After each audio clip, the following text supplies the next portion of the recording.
Why don't you put your daughter's name in there? Mr. Dalday Mr. Dalday is going to charge Ben $32 for fixing his bike. I am going to charge my own son $32 just to buy the parts for his bike. You could buy a new bike. Say that he was being bad and he wasn't listening to me, and so he like broke his bike.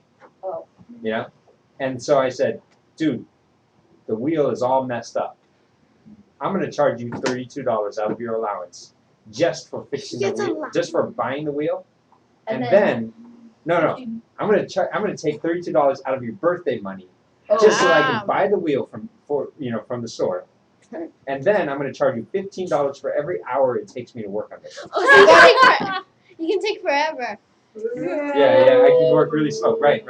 But that would be a little bit too mean as a father. Actually, I think this is kind of mean father. I already got it. But hey, yeah, that's my choice. I get to be, don't break your bike or I'm sending you to bed. Kind of deal. All right. Anyway, so I got a question. If I didn't work any hours on it, but I just bought the part, how much would I charge him? $32. So if I worked 3 hours and I didn't charge him for the part, how much money would I charge him? 40. 45. 45. Yeah. So 15 times 3 is 45. So here's how you would do the problem.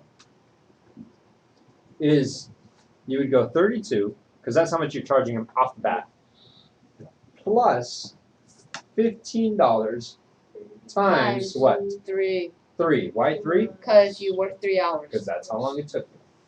Do you see how this became a order of operation problem? Yes. Because you need to do the 15 times 3 first, and then add 32.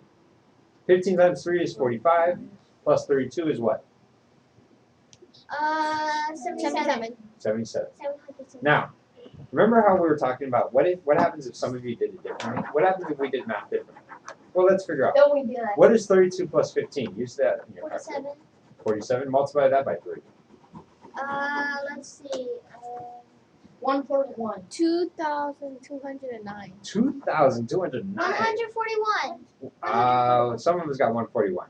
Try 32 plus 15 and multiply that by 3. I think you did multiply all the way through. 32. 141. 141. So which one would you rather pick, 77 or 141? 141. Oh, 177. No, not $1.41. I'm talking about $141. Oh. 77. $77, right? Oh, I would just get a new bike.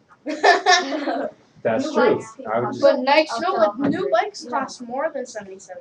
okay, but see, that's the thing is, it's what I'm saying is it needs to be the same all the way across the board. And if you didn't, can you see a direct application of this? I think that there are actually a lot of people out there who will show you this problem and say, you know, I bet you I could find a mechanic who would say, oh sure, I'll fix your bike. Well, I charge $32 plus 15 times 3. And so what they'll do is they'll show you on paper and they'll say, well, I do the 32 plus the 15, 47, multiply that by 3 and I get 141. And you say, wait a second, I am a smart 6th grader. I know what you're doing. You're trying to cheat me. You're supposed to do the multiply first and then add it. And that only comes out to $77. Almost half of what you're charging me, you punk. And then they'll say, well, you know, this is how I do math. And then I'll say, no, I'm going to take my bike someplace else to somebody who knows how to do math. Because if you don't know how to do math, then I don't even want you to fix my bike. And then I'll be like, oh, okay, I'll charge you $77. Yeah, it's going to be all off and everything, right? Yeah. You see what I'm saying here? You need to learn this math because it's important to you. All right, anyway. Let us move on.